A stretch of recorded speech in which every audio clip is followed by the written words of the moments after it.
Gardening with Soul. We are looking at a plant called the creeping devil. And it's quite the devil if you step on it or try to ride your horses through.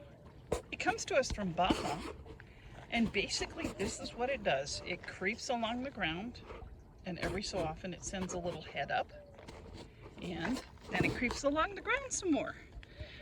And it's really actually kind of pretty in a very cactusy way.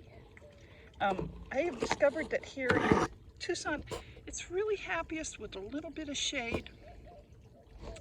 Although in Baja, which is much more of a coastal kind of climate and not quite so hot, it grows out in full sun.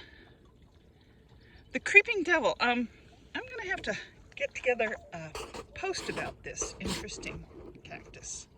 Thanks for watching.